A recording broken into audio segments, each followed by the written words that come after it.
Sweet. Awesome. Hello and welcome to another episode of the Zion Culture Podcast. Thank you guys for coming again.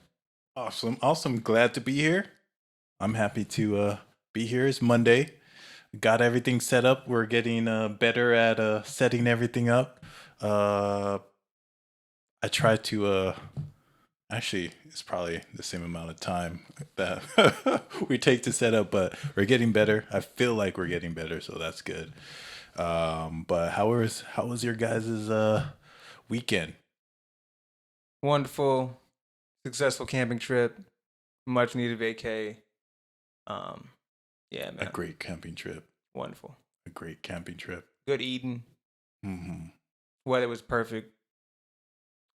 No cell phone. Well, I didn't. No internet. No nothing. I just turned my phone off. Disconnected. That's great. Feel refreshed this week. Yeah. It in airplane mode. Sometimes you need that for a good weekend. Yeah. Yeah. The camp was very good, very great, well needed. I feel like I had more time Mm-hmm. having my phone off. I just like I got time. Mm-hmm. Time just kind of just slides on by Mm-hmm. when you're on devices and stuff. Yeah. A lot of people don't know this, but I was actually so excited for this camping trip that I actually went the week before. To Mount Madonna? To Mount Madonna. I went a week before. Yeah. Dang. Yeah. Of course, it's because I got the dates mixed up. But the anticipation. But the anticipation was there, and yeah, it was one of those like, let's check out this camp. Late at night, dark, hour through traffic, trying to go camping with the church. Just to realize this next week. We're gonna have to do it again. Like a lot of the folks were so hyped. They want to do it every year. So yeah, it was a good camp because it's only an hour like down the street, and you got as much parking space that you needed. 3 areas to like camp in, and water access. Yeah, trails are right there. It's great, and you had phone like service there. Like, yeah, there was phone service. If you don't want to unplug, you could still have phone service. Yeah, and so it was a good deal all around. But yeah, how was your weekend? It was good. Really good. Yeah. I'm doing this thing called 75 hard. It's basically like do exercises inside, outside, drink a lot of water, read 10 pages of a book, like all this. So I've been doing that for a while. So like self-mastery kind of stuff. Yeah. Nice. So I was doing that with Vanessa, and then I went to a baby shower, my cousin's baby shower, and it was nice. It was good being with the family. Right on. Yeah, it was a good time. Both these guys on the games life out here. I just hopped on the regiment too. Yeah. Nice. I actually only went to the gym once last week, so that is attempt made. Step. Big step. Yeah. Big step. It's a challenge because it has to be 45-minute indoor workout, 45-minute outdoor workout. So yeah, it's pretty tough. But I do my cardio outside. That's what it is. It's working out. That's good. It's the working out's working out. Yeah, working out's working out. Nice. Awesome. With that, are we ready to talk about Gaza again? The Hamas in Gaza, what's happening in the Middle East that continues to happen. The Israel-Palestinian conflict. We're down. Did we already sound off? I'm Nick. That's Tyvee, and this is Freddy. And this is the Zion Culture Podcast. This is the Zion Culture Podcast, ready to take another stab at the whole conflict going on. We're just gonna go about and just break it down. Really quick, really simple, straightforward. Like probably spending a few minutes on the basis of everything, and then dive into like takeaways from a Christian takeaways from it from the Christian perspective, and all of that. First, I want to start off is who land, who does that land belong to? Like, who does it belong to technically? Like, because it's been back and forth. It was Jewish land, and then they left, and then a couple other Arabs moved into it and had it for a while, and then World War II happened, and so far this there seems to be a big one of the major conversations is who does it belong to? Well, for I guess the whose land does it belong to question, we can go to which people have ever laid claim to the land, and on what basis.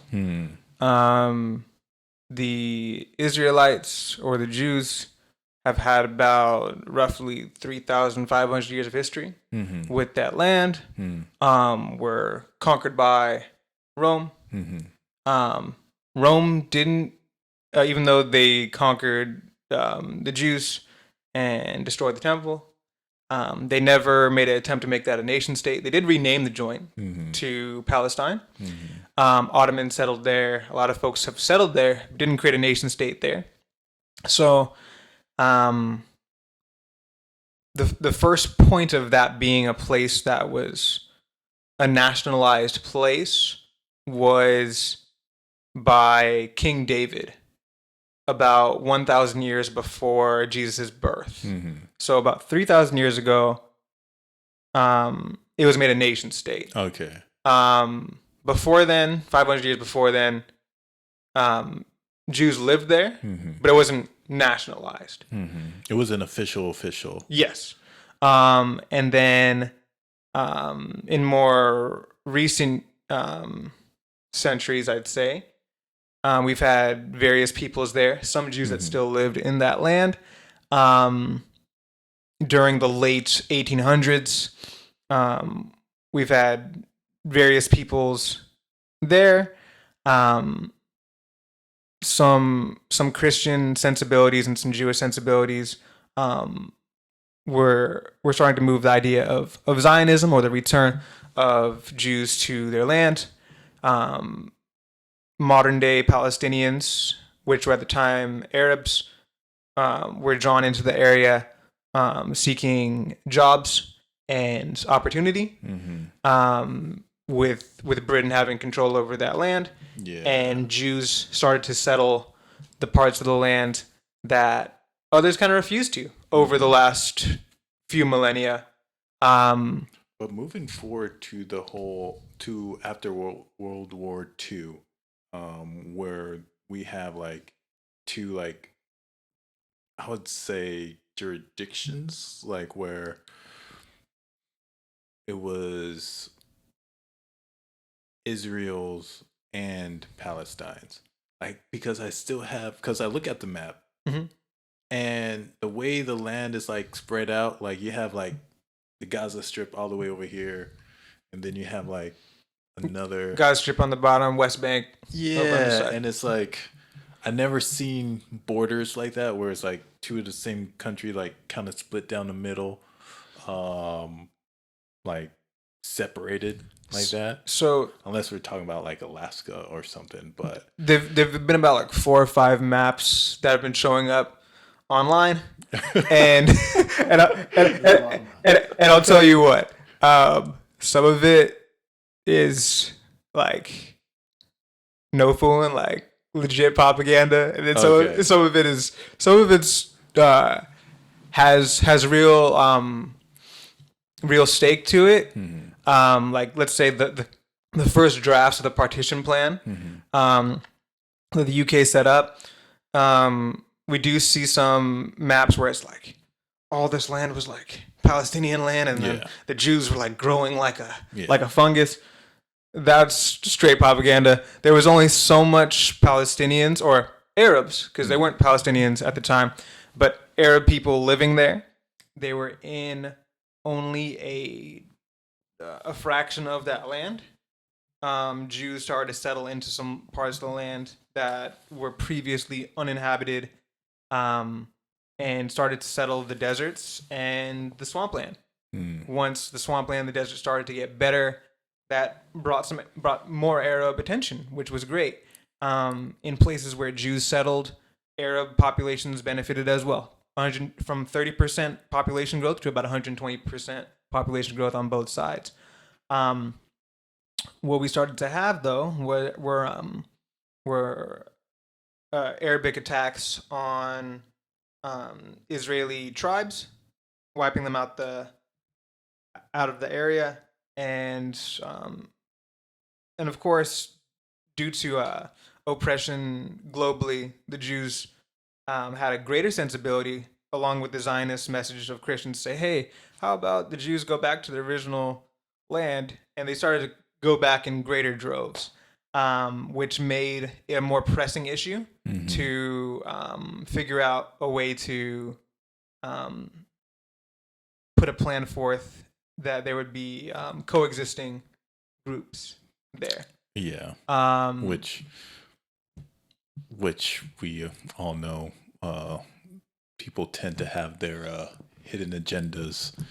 Oh yeah, we could work together, share land, but Zionism, Hamas, and of course there's like different forms of Zionism. Just as like Hamas is like their extreme side, there's also an extreme side to Zionism as well. The whole conquering all of like, there's just that extreme side of it. And so my question is, is there anything in the Bible, do you see anywhere in the Bible where it talks about gaining land, like controlling land, establishing land? Like, is there any like kind of like a method kind of played out in the Bible that you see? Well, usually you see a transactional kind of methodology, whether that's since the book of Genesis. We have when Abraham's trying to bury his wife, and he says, hey, I want some land to bury my wife. And some of the folks in the land of Canaan were like, what's some land between us and you? And he's like, no, I want to pay for this land. So proper acquisition of land, and in the case of peoples that were like righteous groups in the Bible, I mean, we think about places like Nineveh and things like that. Some that were redeemed and some that weren't. Wars happen, people die, people lose land. But typically, the modality amongst the Israeli people isn't just to conquer, but rather to go through the proper channels, being trading resource for land. And that's what we see all the way up until 1947 or so. Okay. You have the partition plan, where Israelis want to come to the table to divide the land. Let me glance over real quick. About 52 to 56% was going to go to the Israelis. 48 to 50% was to go to the Palestinians.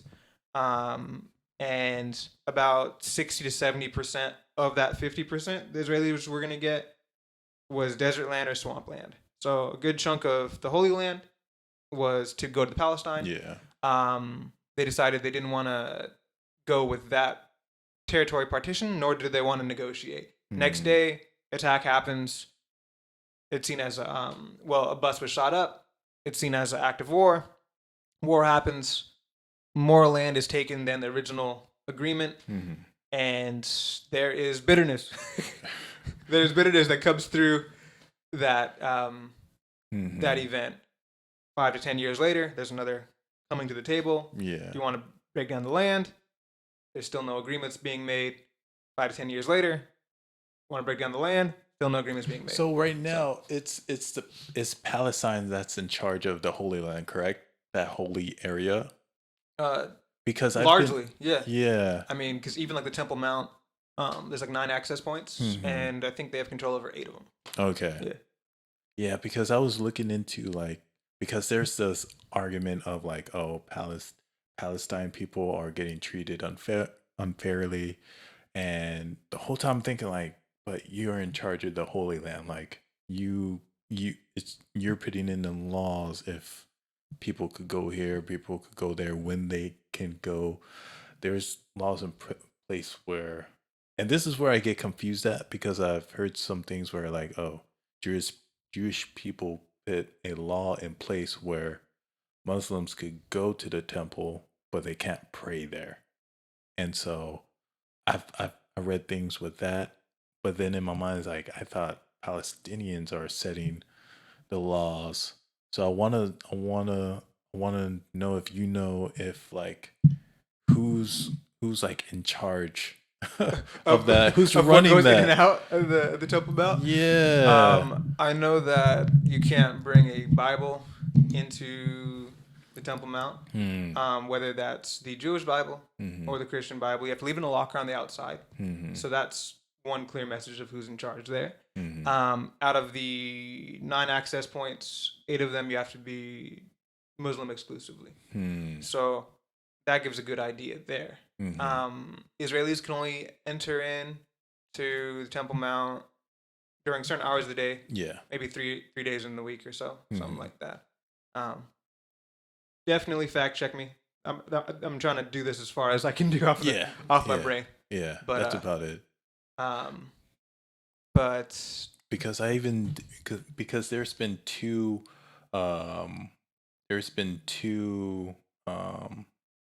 times where the Israel military has actually like I don't want to say attacked, but their military on Ramadan they did it was their army kind of controlling the area, kind of I use this lightly, but attack the Muslims that were praying during Ramadan. And that happened like 2 years. This very much did happen. I think the point of clarification that sometimes needs to be made with that is I've heard even like some folks, like the historians are talking about that. They'll say like millions of shells fired or something like that. But hundreds injured. But these are like rubber bullets. Yeah. And gas. So non-lethal means. Yeah. And then we also have to look at like, well, who is congregating in these areas? We know that like Hamas and extremist groups will settle in areas that are civilian areas. Yeah, this was kind of provoked because they were what's the word?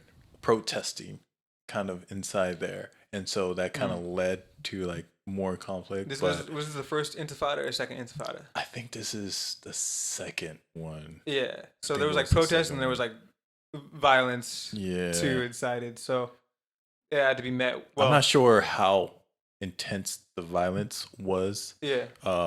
To like warrant that type of response. You'll hear some historians say like, oh yeah, it was protests, non-violent, and then I looked it up because Google's awesome, and just see like, well, it's one of those like BLM things again. Yeah. Like where it's like, are these peaceful protesters or are these not? And if they're the record says definitely says like violence is one of the first things. I'll look line items. All like, and there was some violence. Like there was violence involved. What we can see is from different decades to decades, there are Israelis that want to come to the table to make peace. I'm sure there's Palestinians that want to make peace too, but whoever is the loudest component keeps saying no.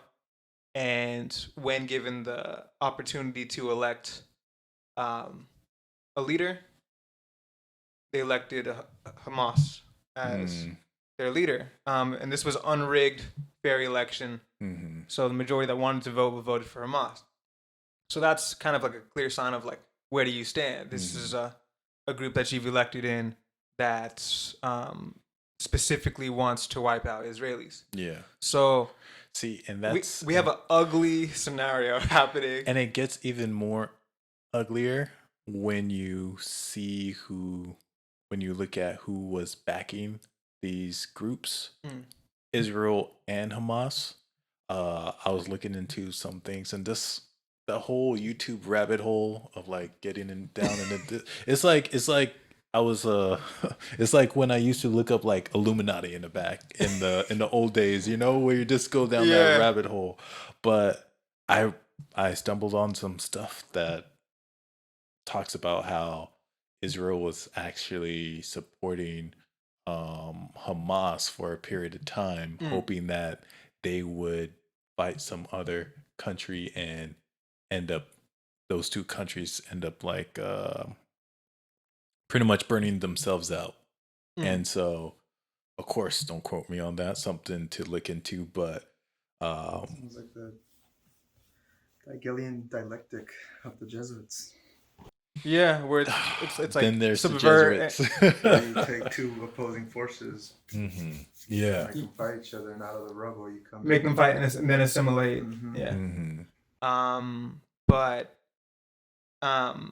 like, so where should the Christians stand on all of this, especially like the conflicts, the how they're reacting to everything, Hamas and Israel, and so how should we react to it? And, even more, like it just goes so far back, and it's just one of those things like, do we treat it like Africa Civil War where we don't care about it, we don't even talk about it, because there's many wars going on right now. Three major wars happening. Yeah, and it's like it's big. It's getting bigger, and it started 2020. Like COVID helped, like really like. So it stirs some stuff up. Yeah, but we don't talk about that. We don't say, "Oh, I stand for this African country," But it's more of like, "Oh, I stand for Israel." Yeah, I'd say that from a Christian perspective, it's to have empathy and compassion towards the people involved. Now, from like I guess like governance perspective, we could say we can try to hash out, well, what stance is like most valid here, who has most claim to the land, who's been willing to participate in the channels available. I'd say that to a certain extent, Israel's been pretty gracious as far as allowing administrative privileges to Palestinians in the places where they're most heavily occupied. Now, is the Gaza Strip nice? It's not. 25 miles wide, 5 miles tall. And it's one of the most densely populated places in the world. And it's like, it's ugly. Doesn't look good. But then we've had attacks from that side. We've had attacks from the Syria side. We've had attacks from the Jordanian side. So like there's history, and also like we want advantageous positions just in case we get attacked. Kind of stuff that's still very present within like less than 50 to 70 years. So that's a real issue there. But you got anything to say, Freddy? I think the Bible is very clear on what we should be focused on, and it's just spreading the word of God. It's not focusing on wars that are going on, because we were told there'd be wars and rumors of wars, and he says that you're going to hear about this over there, you're going to hear about this over there, you're going to hear about me being over there, but don't pay attention to that, Focus on what you got to do, and it's just spread the gospel. So yeah. It's literally what all this is about, is just to take your focus off what our true objective is here on earth, which is to spread the gospel. Super sound. And to a certain extent, you could say that there is that within the Israel-Palestine conflict, there are representatives on both sides that still deeply need to know about Jesus. A lot of folks that are of the Islamic faith that don't read their scriptures, don't understand the starts of their scriptures and how that those teachings have changed, versus supporting people of the book, supporting people of the gospel, and then not taking their Messiah seriously. Muhammad's writings that were first in support of Jesus to then and saying that, you know, if someone doesn't agree with the book or the gospel, basically that's don't have nothing to do with it. However, his writings start to deviate from the book. Those are some real questions to ask. You have the nation of Israel, in which there's a lot of Jews that they know that the most popular Jewish man that lived on this earth was Jesus, but many of them have no interest to know of the New Testament.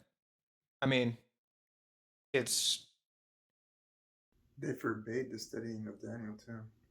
Yeah, prophecies. Yeah, because some don't hold Daniel as if you study part of their canon. Curse on you.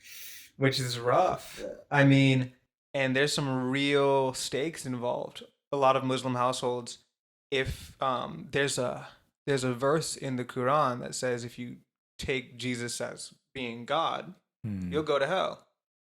You'll go to hell. Which that's some real stakes. Whether you're in a Muslim country or if you're in America, there is a penalty for infidelity towards the faith. You leave the Islamic faith, you can be killed for it. Bottom line. Now there's those that still have, regardless, because there's stronger evidence for Christianity. Doesn't it? You leave the faith and you die. Jesuits. It feels like it happened like a long time ago. Like there was something called the Dark Ages. Yes. No, truly. I mean, now you just get excommunicated. You just get separated completely. Right. And a certain methodology, right? We just believe you don't exist. Kill the infidel. Yeah. Islamic faith has that. Catholic Church has that. We can say that. Well, one of Muhammad's wives was a Catholic nun, and a lot of the sensibilities, I'm sure, can cross over, but can you still hold the title of nun if you're like married? They can do whatever they want. I mean, there's still I know they can, but unspeakable things, and they're still fathers. They're still priests. Okay. I mean, Catholic Church, man. We love Catholics, by the way. We love Catholics. We love our Muslim brothers and sisters. But we just don't approve of the organization. The systems have, and it's not even just Catholics. Even Christian denominations have some shady have a lot of stuff to reckon with. Yeah. Yes. So, but just as I was hearing a pretty good quote today, which was, if someone's playing Beethoven, they play it wrong, is it their fault or is it Beethoven's fault? Right? As Christians, we're supposed to be like Christ. We don't all emulate Christ correctly. But if we look at the source, he lived it perfect. So we look to him as the model, right? So we say, well, where do places deviate? And that's where we have to reckon with, right? Do you think Christ would stand with Israel? I think just as he did in his day, where he wasn't a Pharisee or a Sadducee, but he spoke the truth and spread the gospel and talked about his kingdom. It was less about the Holy Land on earth. He said this temple would be destroyed and raised back in 3 days. What was he talking about? The physical temple? He wasn't talking about the physical temple. He can care less about the fighting there. I mean, the Palestinians have built a temple on the Temple Mount, right? But like Jesus doesn't care about that. His temple was raised in 3 days. So I think he would be centered on the gospel, as he's consistently been. And one thing that's missed a lot too when you read the Gospels is that you can't mention the kingdom on earth is at hand, or the kingdom on earth has come to you. And like a lot of people think, oh, it's Jesus, or oh, like we're gonna go to heaven, but it was the message of love towards your neighbor. Like can you imagine if the whole world practiced loving your neighbor? Yeah. The kingdom on earth it'd be heaven on earth. It would be heaven on earth. There'd be no selfishness, no wars, nothing, because people would just watch out for each other. Like, yeah, that's what he was spreading. That's what he wanted. That makes me think like the response that Israel had to Hamas is Like, what would a worldly response? Huh? It's a worldly response. It's That's a worldly response, like, but Christian wise, how are you supposed to respond to that? Like, someone has invaded your country, killed.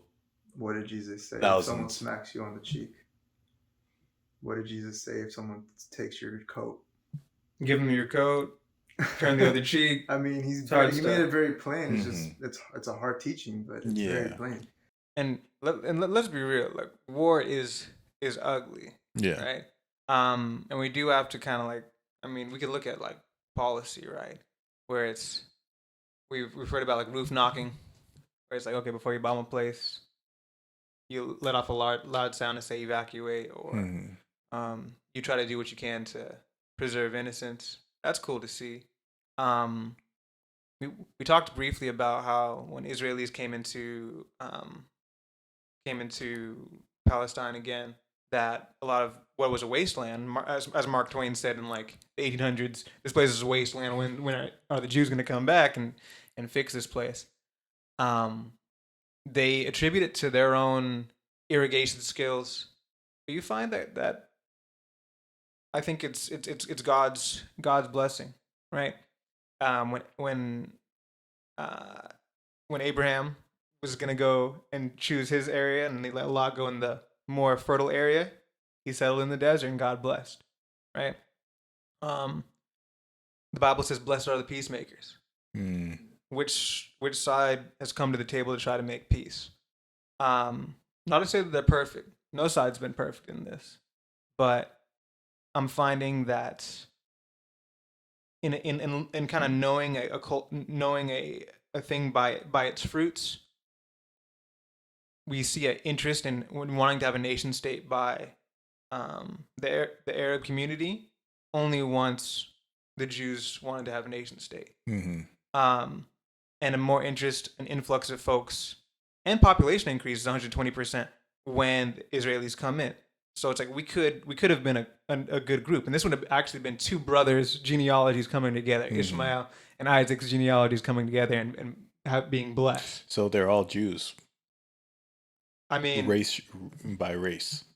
Essentially. Yeah, we all come and we all come from Noah. Yeah. At the end of the day, we're all fam. Yeah. But I mean, even so, these two are super close. Both both Abrahamic, right? Brothers. Where you have, I mean, we had the Abraham Accords, which were literally named the Abraham Accords because it's like, let's try to come together. And there's some who've wanted to do that. And Hamas has never been, even though they were elected by a lot of the Arab folks, have never been an ally to Arabs or Palestinians. They blew up a place where Israelis and Palestinians would eat like hummus together. They blew up that restaurant. That's like a detailed thing. That's a message saying we don't want you to get together, right? I think there's Palestinians and Israelis that are, I mean, and many that are friends today. So it's not a race war. It's not I mean, in a lot of ways, it can be considered a religious war because Hamas is trying to exact jihad to its fullest extent. But they answer to Iran. They answer to Iran more than they answer to Palestine, which is so. Yeah, there's some shady stuff that U.S. allowed Israel to do to Iran while U.S. supported Iran. The U.S. has been supporting both sides in this. Yeah. Right. And this is what the prophecy says. The Principalities and powers. So the beast out of the waters and the beast out of the earth. That is true. Everywhere, beast. Yeah. So my question is, how is this different? This fight over Israel different from very much the promised land.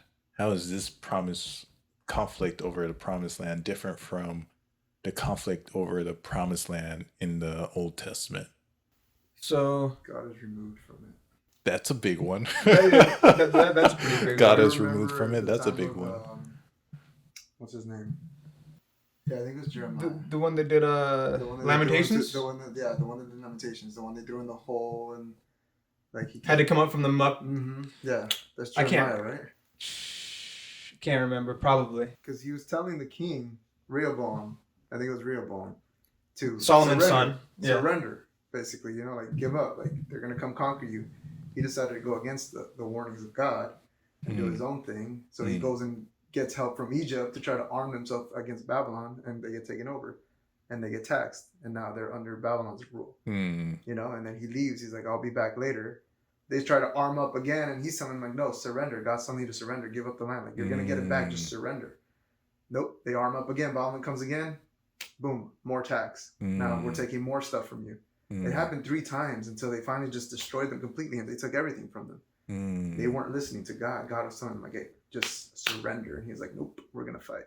You know, once you remove God out of the equation, there's gonna be war. There's gonna be bloodshed. This is an echo. You're gonna lose. And that was them conquering that land. Yeah. This is an echo of the last couple of decades too. There was opportunity to surrender, but 1948, 1947, 5 Arab nations all tried to attack Palestine at the same time, from the Egyptian side, Jordanian side, Syrian side, and then more lands lost than what was going to be lost, right? Echoes of the past. Always try to relate it to the Bible, and always try to relate it to Jesus. Jesus could have fought, right? Could kick and scream. For him that he could have fought, but what did he do? He surrendered. He gave himself up, right? And he showed them true love by letting them do all these things to him and him not retaliating. Yeah. And at the end, just like, Father, forgive them, for they know not what they do. Like, had Israel done the same thing and just followed God's, example, this could have been a whole different situation. Like, oh, you know what? Like, there's something about these people. There's an onus of responsibility there. Yeah. But no, it's like ego, pride. No, we're not going to let them do this to us. We have missiles. Let's go. Yeah. I mean, as God's people, we're supposed to be a light to the world and bring freedom to the captives. You can greatly say that those that are in the Gaza Strip and only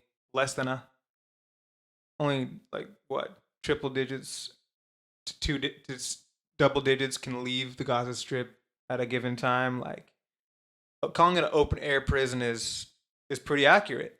So there might be reasoning, right, from a strategic and safety standpoint, but like, it's an ugly situation. Yeah, and the retaliation with the missile thing, that's considered like a big thing, but it's also the small things that led to this. Well, yeah. And if you're like saying, oh, these people can't do this, these people can't do that, instead of just being like, no, everyone's welcome. Like, your brothers and sisters of God, like, come on, like, this teaching, let's cook together. Like, no, it's not like that. It's like, nope, you over there.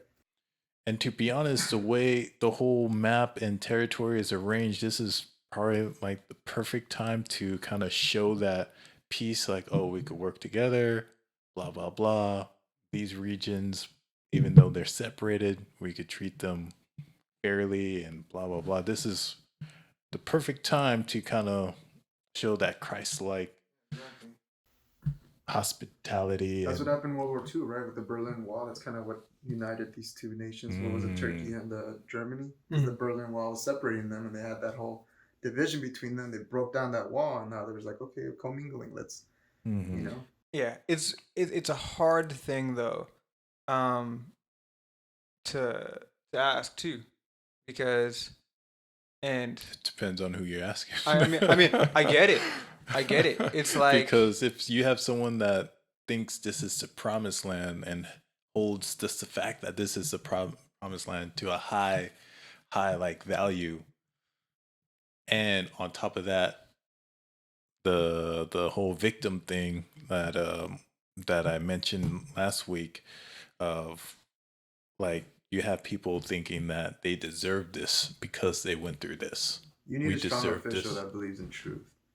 Say that again? You need a strong official that believes in the truth and believes in just, to follow what Jesus taught. If you have that strong official, he will make things happen. It's just like, nope, this is what's correct. And people will follow a person like that. Yeah. But everyone's just like, what do we do? I don't know. We should do this. Okay, let's do that. And it's just like, there's nobody there that can stand up for what's right. Like, they're all just like backing each other up to just keep the same situation going and going, because it generates revenue, it generates money. War equals money. Like, it's just, that's a big motivation for war.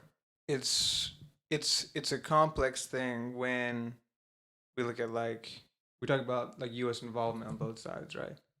From because like there's money on both sides. from POTUS, we hear like I stand with Israel, but every year like something like $1 billion to to the Palestinian refugees. We have 2 refugee organizations through the UN. One of them's for everybody else, and one of them specifically for Palestinians, who basically get aid for refugee assistance for generations. Hmm.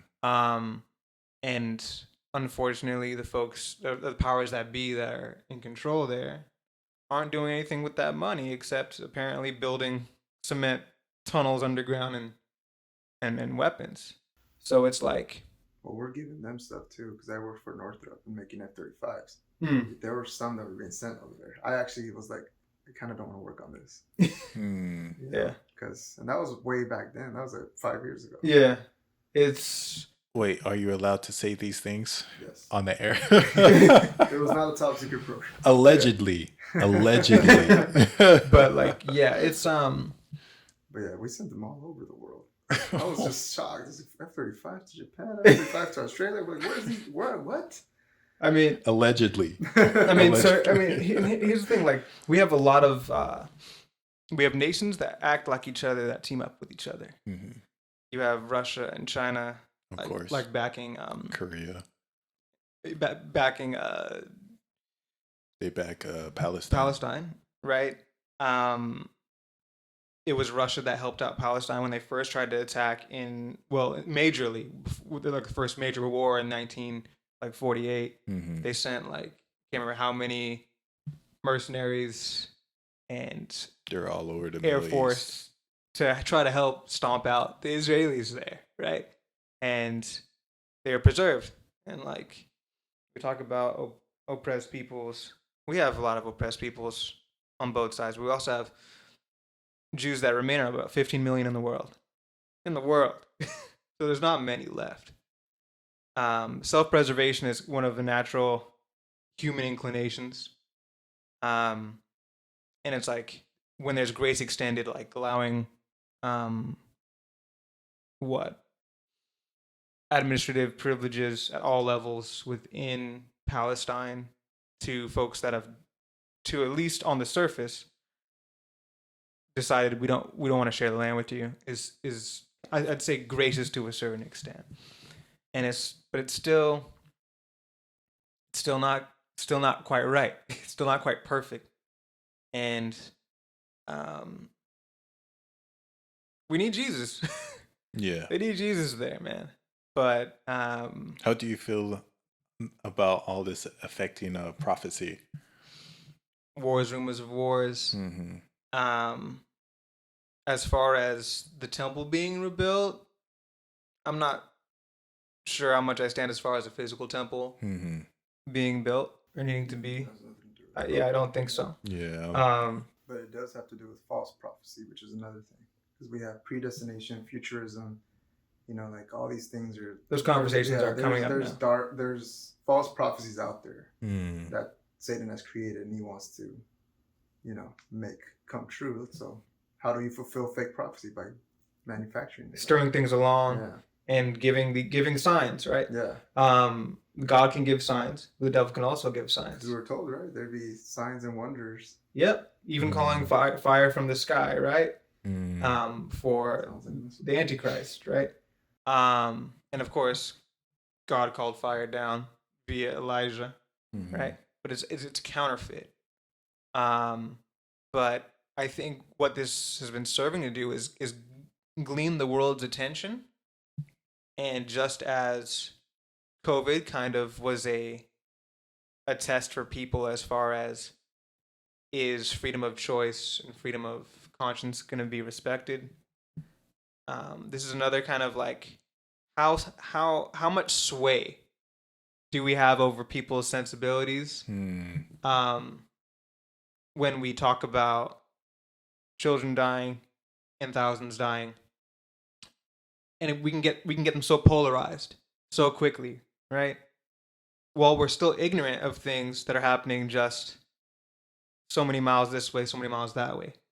We have like 500,000 dying in like Syria, or hundreds of thousands dying here and there. But we don't talk about those. But we could talk about a few thousand dying in the Israel-Palestine conflict, and these ones are. I mean, it's all tragic. But the way the media can be weaponized in order to sway people and polarize people against each other, even those that have way less stake in the game. I know Israelis and Palestinians globally are feeling the pain of this, right? But then there's folks who don't have as much of a stake that are so polarized on it, right? Yeah. But what we could find in this day and age, in all the signs and wonders, whether that's natural disasters happening in diverse places or wars and rumors of wars, all these things, is that everything versus being in just a small place, like, oh, this random country, this weird natural disasters happening. These weird occurrences are happening on a global level. We're in a global economy where when wars happen, the whole world's tuned in. Everything is global now. So when there's signs of the times, the whole world's seeing it. And I think that's kind of like a call to wake up, right? Because no one could say they didn't see the sign if it's global now. Yeah. If everyone's got their phone and about 80-something% of the world all have access to cell phones and the internet, we're at a time that's never been before where everything is globalized. So the signs of the times are so much clearer and louder to every single human being in the world. What does it mean, signs of the time? Signs of... I always seen it as like evidence of like what's going on now, but... Could it be a sign for the people that are supposed to be working? It's a sign of the time that now's the time you need to get spread moving. The gospel. You need to start working. Preach, teach, baptize people in name of Father, Son, and the Holy Spirit, and just like when you know, 8:00, gotta go to work. That's the sign of the time. The judgment isn't supposed to be a fearful thing for God's people. No, it's supposed to be rather a like a trumpet call to go work, right? Yeah. Like, hey, the harvest is plenty, but the workers are few. Get to work. Yeah. Right. So we're supposed to take our first class ticket straight to Israel, go to the Holy Land, start preaching on the corners, right there in the. Well, could you imagine though? Like right now that everyone's tuned in, if just like let's say 1,000 people just go out there and start handing out Bibles, and just in the middle of the whole conflict, they're like out there praying. Like that's gonna get people. That's some serious visibility. Yeah, I mean, I read a report that Israel people are like spitting on like Christians out there, so you're definitely gonna get some like hate from going out there, and you're gonna be in a place where two sides don't really like you. Exactly. And so both of those major religions, in whether Judaism or Islam, have rejected Christ, at least on a majority level. Not to say there's not Muslims turning to Christ now, and there are. And not to say that there's not Jews that are turning to Christ also. Now what? Oh, continue. But yeah, those are two major religions that are at war that have denied Christ. One denied Christ at his birth and his death, and one just denied Christ as like God in their teachings. Yeah. Now imagine if there was a group of American Christians that went out there, let's just say 100 people, or any Christians for that matter in the world. They end up in the middle of the conflict, end up passing away. It's all over the news. Yeah. As long as they were there, they showed the character of Christ. Everything they did was Christ-like. How they spoke was Christ-like. That's gonna change hearts.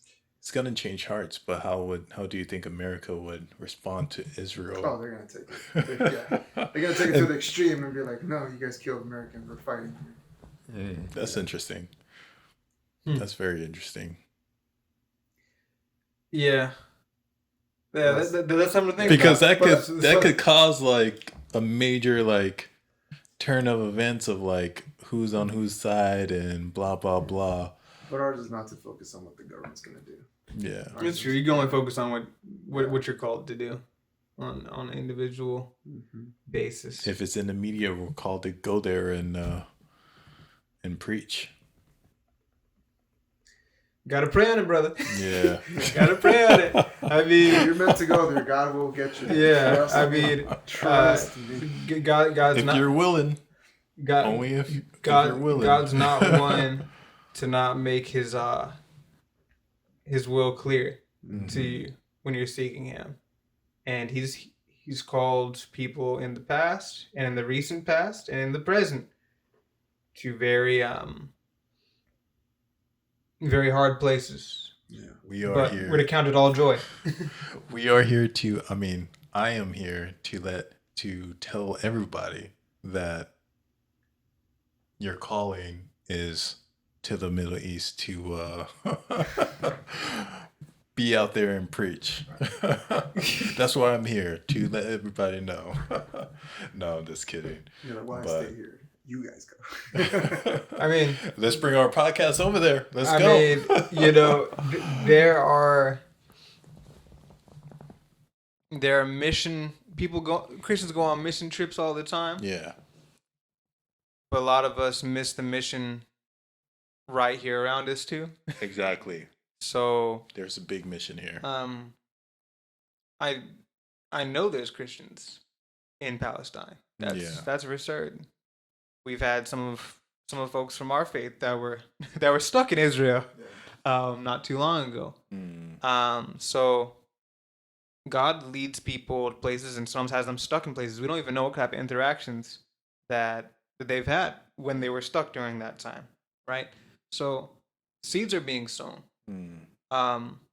And what a miraculous thing it is to have the internet and phones too, because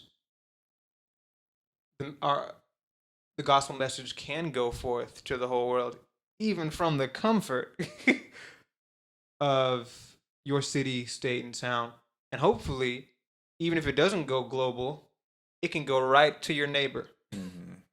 It can go right to your peers. It reminds me of that one missionary that I don't know how old he was, but it seemed like he was like a young adult age, early 20s or something. He went out to, I believe it was like the India region of the island of natives that was there, and they're like one of the oldest natives that hasn't been exposed to like their like modern society. And he went out there and he ended up dying. He ended up because they just kill whoever. Did you guys hear about that? It might be. I don't know the same story you're thinking about, but there is a story where I've heard something similar. Some people went to some Aborigines, like indigenous people, basically, and they taught them. They came back, and then they saw like a sign of aggression, and they killed them. But they had taught enough of them, and some of the children, they were able to pass that story along, and like a lot of them started converting. That's awesome. Yeah, and like the wives actually went to the indigenous people because they all had like wives, and they went and they like preached to them and told them like that they forgive them for what happened, like because they knew it wasn't. And like that just like shook them all because like it was like, oh, these people are forgiving us for killing them. We shed their family's blood. Yeah. So I think I remember hearing about that. It was crazy. Yeah. Yeah, this one was this one person, and he just they would shoot like arrows at him and all that, but he kept going back, and eventually he died. And I don't remember hearing about them being converted or anything. It's actually illegal to go to that island because that's their island issued by the government. But it just makes me think like being a missionary for some of these places you made us end up like I mean, this God, passing God away, calls and you to a place. He calls you to a place. What your faith after that, whatever has to happen, has to happen. yeah. But I've heard stories like there's a Muslim converted to Christian, but he's on Amazing Discoveries, Walter White's thing, and he talks either him or someone he knows. Um, they had dreams. Like they were Muslims and they just had dreams. Muslims are given dreams frequently. They came to know Jesus through dreams. Yeah. No one talked to them about crazy. Jesus. They just came to know about Jesus through dreams. There's many reports of that amongst the Muslim community. So like, interesting. Yeah. God will reach you no matter where you're at. And the thing is I feel like God orchestrates that specifically for certain people, especially being that it's so deeply interwoven inside the religion to reject Christ. So Christ will appear in their dreams, right? Because some have asked for a dream for confirmation, and some have just been given a dream. So this happens not just amongst Muslims, but even some Hindus. Hindus have received dreams. So that's interesting. Jesus said even the rocks will cry out. Yeah. Right. The call and the mission, the Great Commission to teach, baptize, it's for our benefit. Definitely. God can and does speak to each and every one of us, but for us to have the privilege to sow seeds, sometimes we see the fruits of it, sometimes we don't. Yeah. But that's a transformative process in itself. Yeah. Do we have any other questions on our list? We don't. That was just making me think about. I know I kind of took it to another side, another end, but it's always like I like to see the seeds that I've invested in, and so for me it's like, man, putting in all that work, and then something happens, pass away, die, and you don't even get to see like the end of that. Like, well, you don't get to see the end of it now. There's a problem eventually there, you will see, but because you're saying your work, it's not your work. It's not, but I still want to see it. I still want to see it. I still want to see how I helped in this. I still want to see. It's kind of like working on like a building, or like working to develop a city. You still want to see it. I know it. Moses wanted to see the promised land. Yeah. He was still given something greater, right? He still, after death, was he got to see it, right, from afar away, right? Overlooking, right? But like, I find God's, as much as the things that we want. He says, if you seek Him, He'll give you the desires of your heart. I've found that without needing necessarily to see the fruits, God showed me fruits. Most time He does. We talk about Stephen, right? Getting stoned, forgive them for they know not what they do. Literally dropping a line right out of Jesus' handbook, right? Converted the biggest, most prolific Bible writer, right? Saul to Paul. Yeah. The murder of Christians. Yeah. But massive murder of Christians. Like, you was don't his think title. This guy wanted to see that? Like, right. But we only see a snippet of Stephen's life. We don't know what kind of fruits you got to see before then. Yeah. And you could, like you guys talked about, like the dreams thing, you could also see it in like your mind. Like, I'm not sure if like Stephen's seen like the future that like God wanted them to have, and like wanted to. He said he was looking heavenward. Yeah. Being stoned. The thing is, if you fully surrender yourself to God, you're gonna see fruits. It might not be yours. Yeah. See fruits. Else's, yeah. And then you're like, hey. Well, why does it say that? We're gonna cast our crowns at Jesus' feet. It's because, as much as God gives us cred more than we're due. Of course. Infinitely more, right? Of course. He says, "Well done, good and faithful servant," right? And we know how faithless we've been. Why do you call me good? Right? But here He still gives you props. A lot of folks, they like to criticize themselves really roughly. A lot of folks like to drag themselves through the dirt. But remember, God doesn't refer to you in that same way. He does say your works are but filthy rags, but that's in the context of saving you.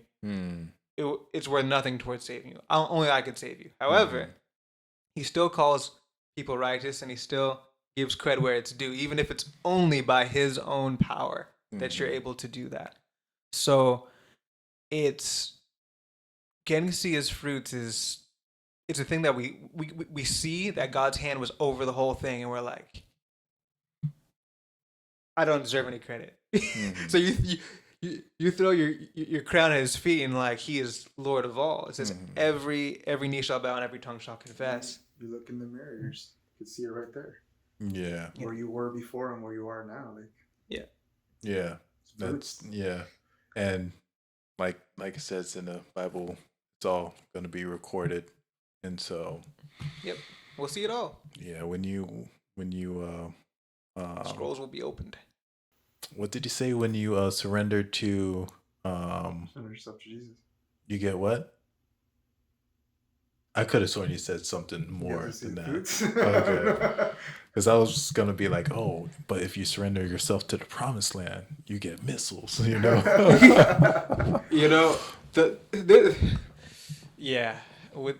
Because a lot of Jewish like they're great in their dates and their like research knowledge base, like they have all that. Even through the Bible, we see Jewish people focusing on like rules, laws, like promised lands and kingdoms, and it's worldly, and so it's an intellectual acceptance, but there's no relationship.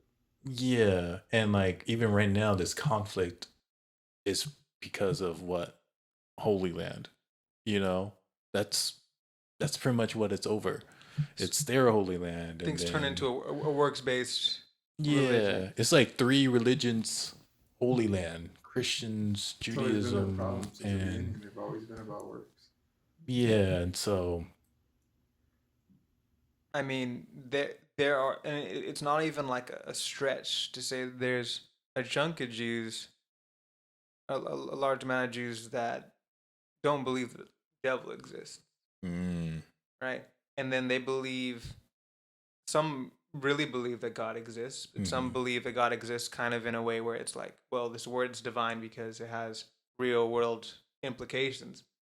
But some, it's like, I'm doing this thing because it's part of my culture. Yeah. You know, a deep secularizing of the culture and losing sight of God, right? God was right in front of the people's face in Jesus. It says, you know, you do what your father tells you to do. I do what my father tells me to do. If you knew my father and loved my father, you'd love me. We have that same. It's the same warning that's clear for each and every one of us, right? Submit to Christ and don't just get caught up with our own will and our own, you know, look at the word. Yeah, our own worldly desires. Heart is exceedingly wicked. But any closing thoughts? It's been an hour so far. A lot of information. For me, I'm still caught up on the whole missionary part, going out there, saying like how much courage you have to have, and like that push, you know, that motivation, and like that's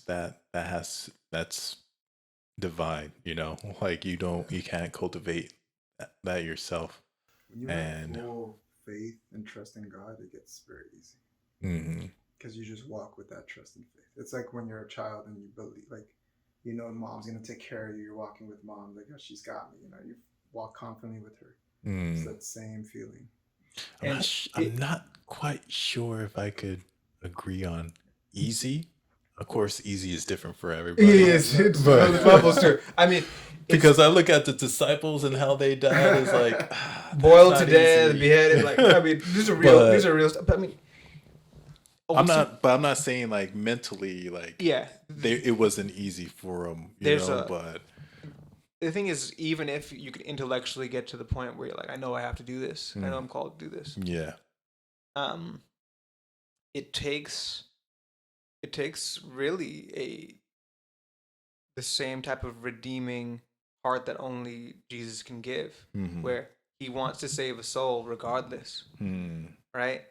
Regardless. He said, if this cup can pass from me, right? But at the end of the day, he says, okay, if that's what I have to do, I'm going to have to do it, right? Even though I'm going to be birthed into the world during the time of the world's history where they invented the worst way to kill somebody, I'm still going to enter the world at that time and then do it. I mean, think about that. That's real stuff right there. Jesus didn't count it as loss. And sweating blood is not... It's definitely a hard thing to do. Yeah, I mean, at the end of the day, he says there's no love greater than to give your life for your brother or your sister. He was willing to do it and die that second death for each one of us. He is not even calling us to do that for our brother and sister. Moses actually basically said he was down to do that for their people, but God says no. Right? In the same way that when Abraham and him were making a covenant and he split the animals in between, it was God that appeared as fire that passed through and says, I'm going to provide the sacrifice. Abraham offering Isaac, right? God will provide a lamb, and he provided the goat. Right? The worst thing the devil can do to us is take our life. But God promises life eternal. Yeah. So when we're called into those places, we can know that the reward is exceeding all of our expectations. And I guess my final thought would be like that if you're Israeli, if you're Palestinian, if you're Muslim, if you're Jewish, no matter what faith background you come from, no matter what cultural background you come from, in the same way that when Abraham was deciding, do I go, or Lot wants this way, and I'm going to choose the desert area, and God blessed him there. It doesn't matter where you were born. God has a plan for you, and you could accept him, and he will bless you wherever you are.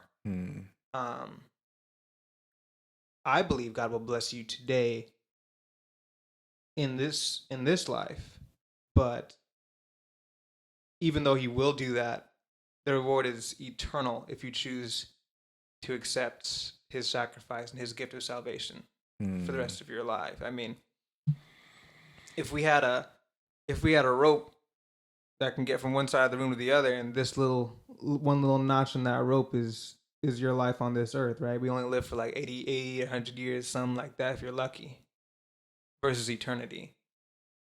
It's a drop in the bucket. Of course. Drop in the bucket. Of course. Any last thoughts, Freddy? No, Nick. Pretty much nailed it. Awesome. Thank you for joining us on another episode. A lot of information. Some good back and forth. I am ready to go to sleep. Tired. Ready to start this week. Happy Monday. You guys take care. We'll catch you guys next time on the Zion Culture Podcast. We love you guys. God bless. Definitely. Good night. This should be the podcast where everything works. This is that podcast. Amen. 4th episode. Awesome.